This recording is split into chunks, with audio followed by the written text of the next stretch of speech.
There are moments in history when a nation no longer needs to explain its strength because its enemies are forced to see it for themselves, not through speeches, not through slogans, not through propaganda, but through reality, through discipline, through power revealed at exactly the right moment. The Cold War produced many moments like that, but only a few carried the weight of this one. For years, the Soviet Union had tried to project the image of a military machine wrapped in secrecy, danger, and terrifying promise. A machine meant to intimidate the United States. A machine meant to keep America guessing. A machine meant to make the world believe that behind the Iron Curtain stood a force so advanced, so unpredictable, and so dangerous that even the United States had reason to fear what it could not yet fully see. Then in one extraordinary act of defection, one of Moscow's most guarded symbols of power crossed into reach. And on that day, one of the Soviet Union's most feared secrets stopped being a shadow in the distance and became something far more dangerous to the Kremlin, something America could finally examine with its own eyes. That is why this moment mattered so much, because the Cold War was never only about missiles, bombers, armies, or ideology. It was also about perception, about who looked stronger, who looked calmer, who looked more advanced, who looked more prepared to dominate the future. In a rivalry where direct war between superpowers could mean catastrophe, appearance had strategic value. If the Soviet Union could persuade American planners that it possessed some overwhelming new capability, then fear itself became a weapon. If uncertainty forced the United States to assume the worst, then secrecy had already done part of the work. And few aircraft embodied that strategy better than the MiG-25.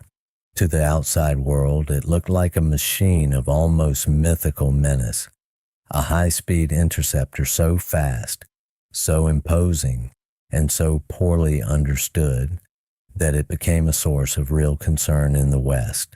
It was not merely an aircraft, it was a warning, it was a message, and that message was simple. The Soviets may possess something America does not yet fully understand, and perhaps something it cannot easily match. From the American point of view, that possibility could never be dismissed. U.S. intelligence officers, military planners, aerospace experts, and defense analysts had every reason to take the MiG-25 seriously. It looked like exactly the kind of aircraft that could force expensive responses and hard decisions. It moved at extreme speed. It carried itself with the visual language of menace, and it emerged during a period when the strategic rivalry between Washington and Moscow was already tense enough. Every fragment of information about it was studied with care. Every clue mattered. Because when an adversary's real capabilities remain hidden, prudence demands that you assume the hidden parts may be worse than they appear. That is how fear grows in great power competition. It grows in the gap between what is known and what might be true. And for years, that gap gave the MiG-25 a larger psychological presence than any rival would want its enemy to enjoy. But America has often been at its most formidable, not when it is guessing, not when it is reacting emotionally, and not when it is staring into the dark, but when it finally gets the chance to measure reality directly. One of the great strengths of the United States during the Cold War was that it possessed not only military force, but also the industrial, scientific, analytical, and institutional depth to turn uncertainty into knowledge and knowledge into advantage. America was not strongest when it merely feared a threat. It was strongest when it could inspect that threat, test it, understand it, compare it against its own systems, and then calmly decide what it actually meant. That process may not sound dramatic on paper, but in strategic competition, it is one of the purest expressions of national power. And that is exactly why what happened in September of 1976 mattered so much. Because that was the month Soviet pilot Viktor Belenko did something that shattered years of carefully protected mystery and handed the free world an opportunity of extraordinary value. Belenko was never supposed to become a historical turning point. He was supposed to remain one more pilot inside a rigid and secretive empire, one more disciplined part of a closed system. Instead, he chose to defect. He climbed into his MiG-25, broke away, flew west, and eventually landed in Japan. In a single act, he did far more than escape the Soviet Union. He carried with him one of the Kremlin's most psychologically valuable military secrets, and it is difficult to overstate how serious that was. From Moscow's point of view, this was not the loss of a minor piece of equipment. This was not some small embarrassment that could be buried in paperwork. This was one of the Soviet Union's prized aircraft, one of the most feared machines in its arsenal, suddenly sitting on foreign soil, where American and Allied experts could get close to it. For the Soviets, this was the kind of event that transforms anxiety into panic, because what had once been protected by secrecy was now vulnerable to scrutiny. And once scrutiny begins, myth begins to die. The moment the hidden thing is exposed, the emotional equation changes. Questions that once had to be answered with caution can now be answered with evidence. And that is exactly what made Belenko's defection so important from an American perspective. It did not merely deliver an aircraft, it delivered truth. And truth, when it arrives at the right moment in a geopolitical rivalry, can be every bit as valuable as a battlefield victory. What followed was not a loud patriotic spectacle. It was something that, in many ways, was even more impressive. Calm, methodical, American seriousness. This is one of the reasons stories like this work so well.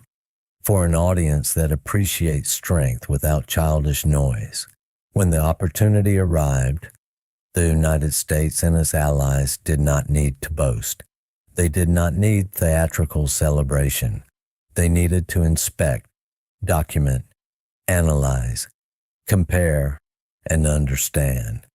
That response itself says something important about American power. It reveals a nation confident enough in its own institutions to know that facts matter. That knowledge is strategic, and that once a feared rival system is laid open under scrutiny, disciplined analysis can do what panic never could.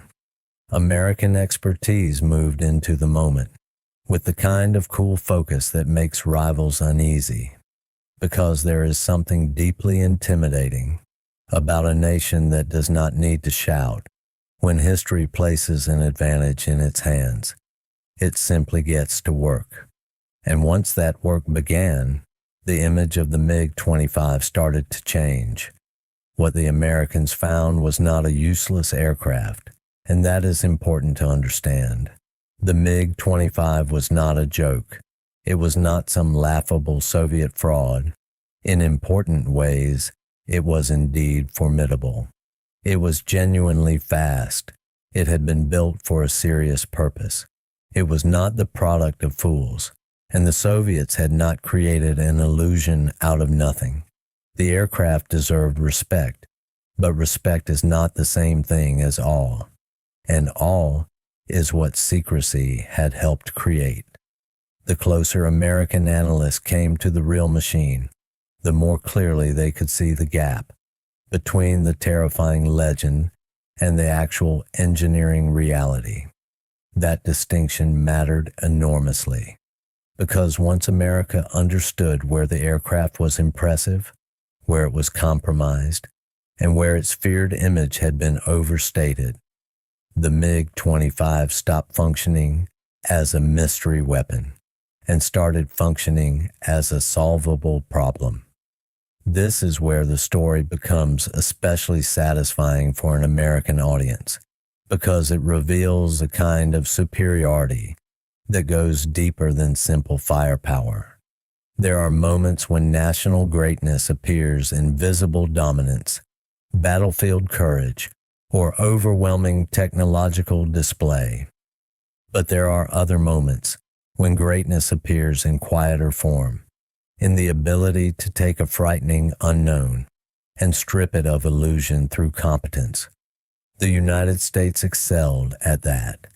It possessed the technical culture, the industrial capacity, the intelligence network, and the confidence to confront dangerous uncertainties without surrendering to exaggeration. For Soviet officials, the humiliation must have been severe. Belenko's defection was not only a personal betrayal or a loss of hardware. It was an intelligence wound and a symbolic disaster. The MiG-25 had served not just as a weapon, but as part of a larger message about Soviet capability. Now that message was unraveling in the hands of the very rival it had been intended to intimidate. To lose an aircraft is bad enough.